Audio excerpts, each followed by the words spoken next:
So the next geometry topic is on area, which is section 3.2 in your textbook on area. The area of a two-dimensional figure is the total amount of space inside the figure. Perimeter is outside, area is inside. So if we think of painting or carpeting, painting a wall or carpeting or tiling, we measure in square feet, square inches, square, whatever the units are. The area formula for a square is the side length times itself. And we write that the side length squared. That's where we get the little squared from, square feet, square inches.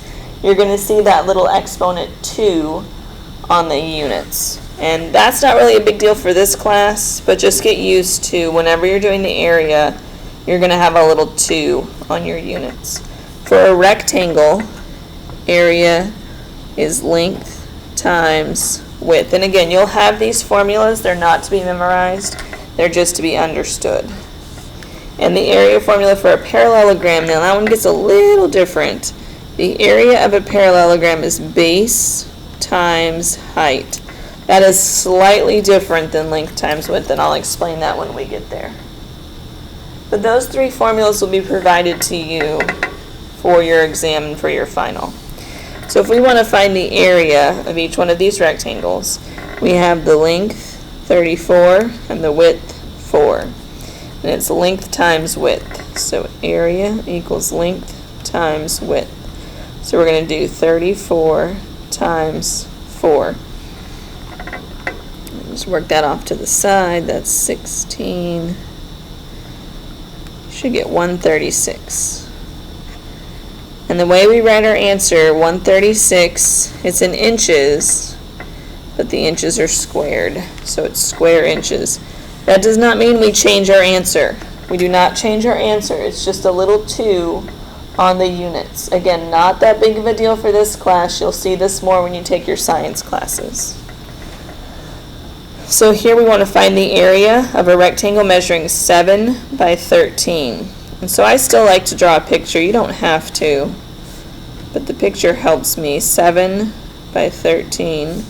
We're going to multiply 13 times 7.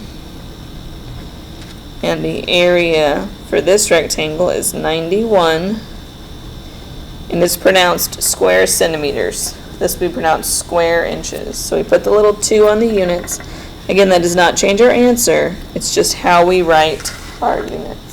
If you've ever been to Home Depot or done any tiling or carpeting, you should be familiar with that little square unit. All right.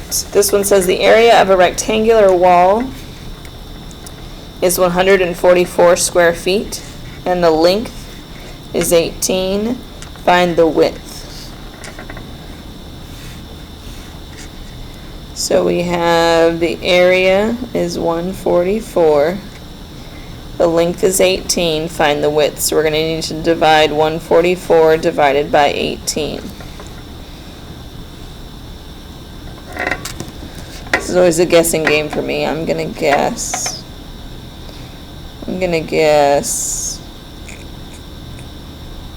5.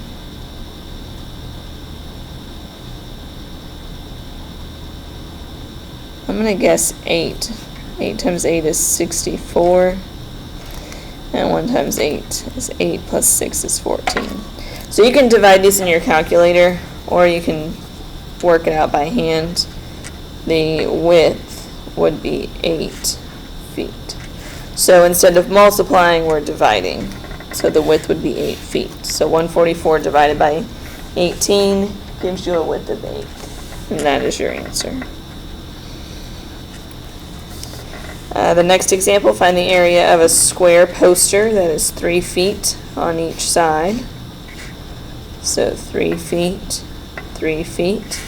We're going to multiply 3 times 3, which is 9 square feet. You can also do 3 to the second power, which is the same answer. 9 square feet would be the area of that poster.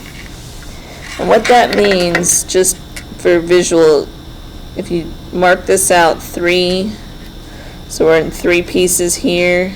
If we mark out 3 pieces here, so it's 1, 2, 3 on one side and 1, 2, 3 on the other, you end up with 9 squares. So that's where the square feet come in. You end up with 9 pieces. So if you can imagine tiling, if you had square feet tiles, each tile was 1 foot, then you would fill in 9 squares.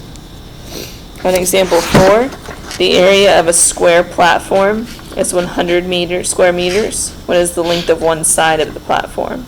So we need to think that 100 breaks into 10 times 10. So it's called a perfect square.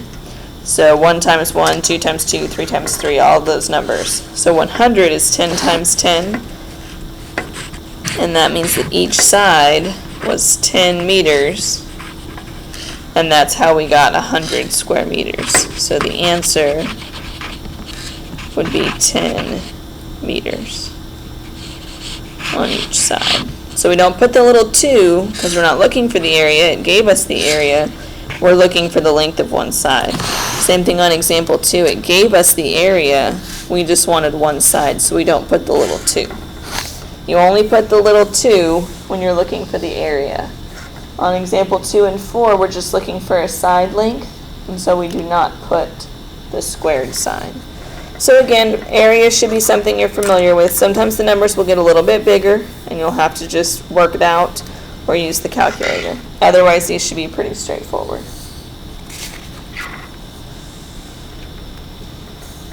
All right, parallelogram is a little bit different. Parallelogram, the formula is that area equals base times height. Now, because the parallelogram is tilted, the height is actually on the inside of the parallelogram. This number is the height. This slant is not the height. When you're trying to measure how tall something is, you measure it from ground to ceiling. You don't measure a slant like this. So I remember when my dad was measuring our heights when we were little, we'd always lean, and he'd always tell us not to lean, to stand straight up. So just like when you're measuring your child's height, you tell them to stand straight up, and that's how you measure the height. So the height is always on the inside of the parallelogram, not the number on the outside. So, and then the number along the bottom is the base. So we're going to do 20 times 8, which is 160 square feet. So the area, again, is the base along the bottom times the height, which is on the inside, not the outside. So it's a little bit different for parallelogram. The number's on the inside for height. Example 6.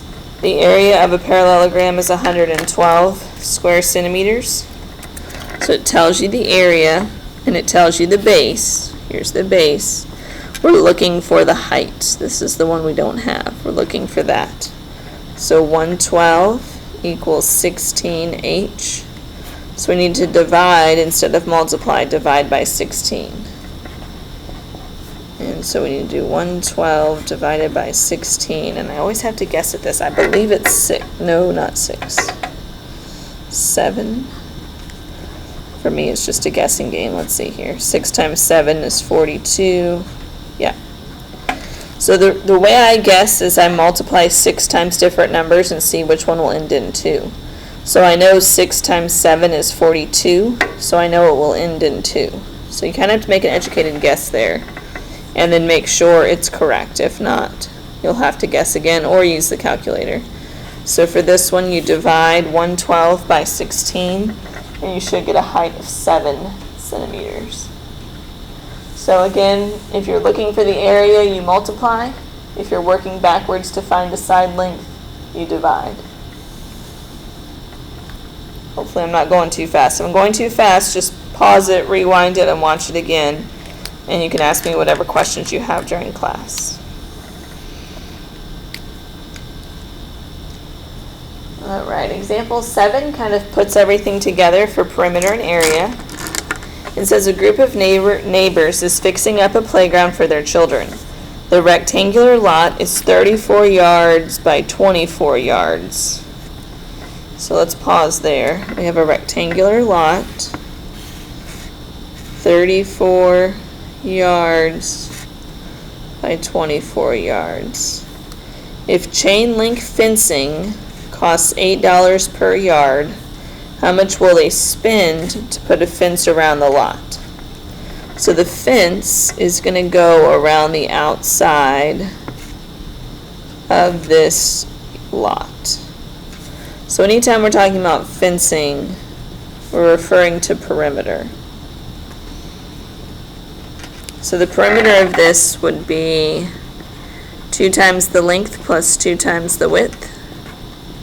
So 2 times 34 plus 2 times 24, which would be 68 plus 48. And if we add those two together, I'm going to come over here. I did not bring a calculator. 68 plus 48 is 16. The perimeter is 116 yards. And normally that's our answer, but we have to reread the question here. It's saying that fencing costs $8 per yard, and I know I need 116 yards. So to get the cost, I'm going to do 116 times 8. 6 times 8 is 48. 8 times 1, 12. It's going to cost money. Cost is $928 for the fencing. So the first step to this was to get the actual perimeter. The second step was to answer the question: if chain link fencing costs $8 per yard, how much will they spend to put a fence around the lot? So using that perimeter and the price per yard, we came up with a total price of $928. So sometimes these questions are in layers, and you have to do one part first in order to answer the next part. So that one's a little bit more involved. And then part B, it's a simple question: what is the area for this playground? So we take our two dimensions, 34 and 24. We multiply them together. 4 times 4 is 16. 4 times 3 is 12. Plus 1 is 13. I'm just multiplying these out. Make sure to cross out so you don't carry things you're not supposed to. The second time around, where was I? 6, 11, 7. I believe I got 816. Let me double check.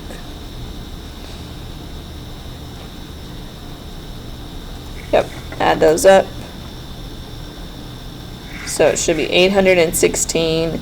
And because we're looking for area, we're going to put the little 2 on the units. So the area is 816 square yards. So area is just about multiplying and dividing. Multiply if you need to find the area, divide if you need to find a side. Some of the numbers will get a little bit bigger. Try to work them out by hand, but you do have your calculator if you need it. And that is area of the different two-dimensional figures.